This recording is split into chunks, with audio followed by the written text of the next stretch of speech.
Angela Reynolds had always believed that strength came not from how loudly you proclaimed your power but from how calmly you carried it, and that belief had guided her through years of dangerous undercover assignments, betrayals, and moments when her life balanced precariously on the edge of destruction. But on this particular late afternoon, as the sun dipped lazily over the skyline and painted the sky with streaks of orange and gold, she found herself reflecting not on triumphs but on the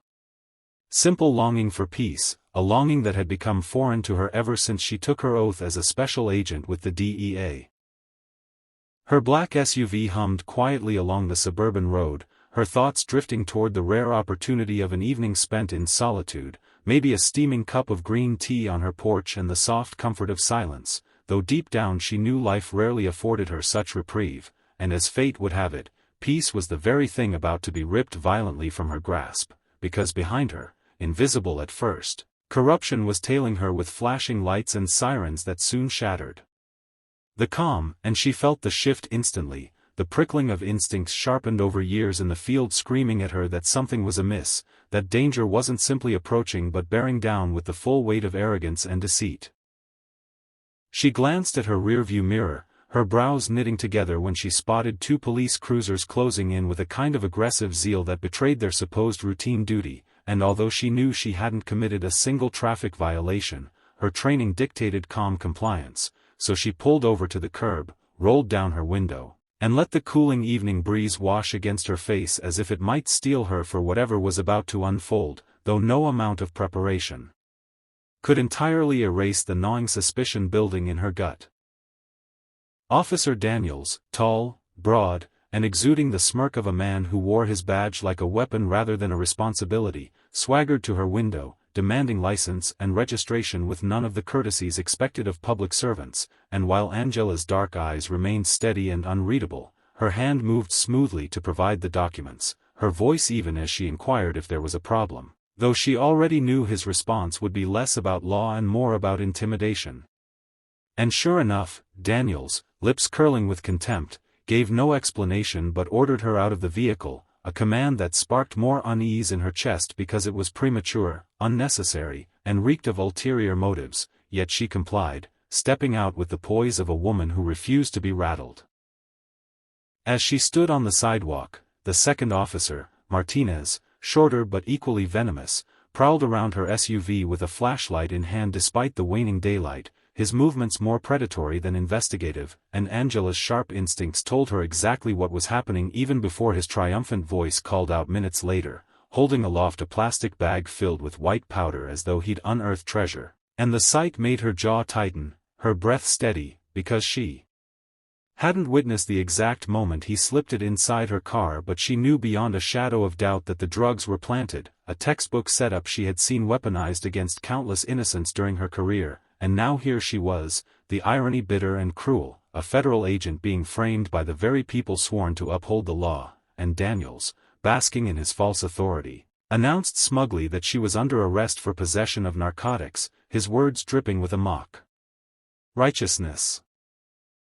that sickened her to her core. But Angela, instead of pleading or panicking, stood still, her silence heavier than any protest, because she knew a storm was coming, and not the one these men thought they controlled. Around them, a small crowd began to gather, drawn by the flashing lights and the growing tension, whispers rippling through the bystanders as phones emerged, capturing every second of what was quickly turning into a spectacle, and Angela could feel the weight of eyes on her, some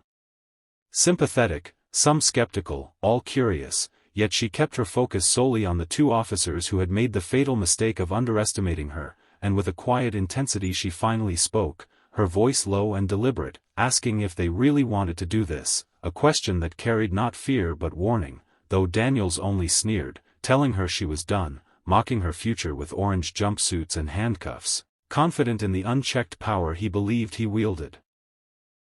And it was then, with a sigh of resignation and an edge of steel, that Angela decided enough was enough, her patience snapping like brittle glass, her hand sliding into the pocket of her blazer in a movement so deliberate it made both officers stiffen, their hands twitching near their holsters as tension spiked in the air. But instead of a weapon she withdrew a black leather badge holder and flipped it open with a crisp snap, the golden DEA insignia gleaming fiercely in the fading sunlight, and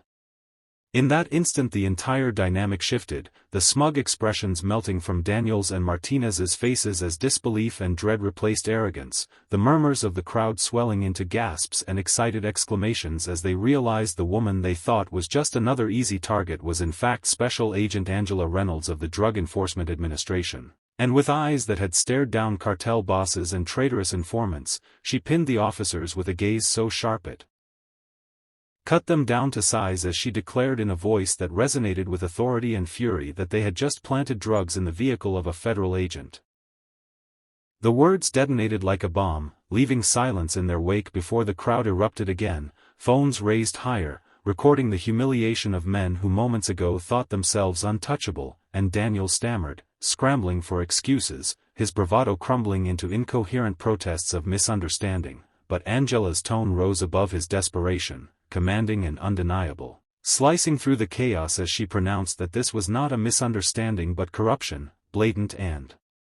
unforgivable, and at that very moment, as if the universe itself conspired to punctuate her revelation, the sound of approaching sirens filled the air again, but these were not local police responding to backup calls, these were sleek black federal vehicles pulling up with grim-faced DEA agents and internal affairs officers spilling out, summoned by Angela's quick call moments earlier during the chaos. And as the two corrupt officers found themselves surrounded, their hands twisted behind their backs and cuffs snapping into place, their faces drained of all color, they were paraded in front of the very public they had hoped would witness Angela's humiliation, only now the humiliation was theirs, their careers collapsing in real time under the glare of recording phones and the weight of federal justice. Angela watched them being led away, her badge still gleaming in her hand, her expression composed but fierce, the embodiment of calm power, and turning to the crowd she spoke with conviction, not arrogance, reminding them that this was why she fought, because corruption thrived in shadows until dragged into the light, and today the truth had won, and the crowd cheered, their voices carrying the triumph of justice across the street as the sun finally dipped below the horizon, leaving behind the glow of streetlights and the knowledge that one woman's strength had just toppled two men's corruption, and though Angela returned to her SUV with exhaustion tugging at her bones, she knew peace would have to wait, because tonight was only one battle in a war far from over, and she would be ready for every fight still to come.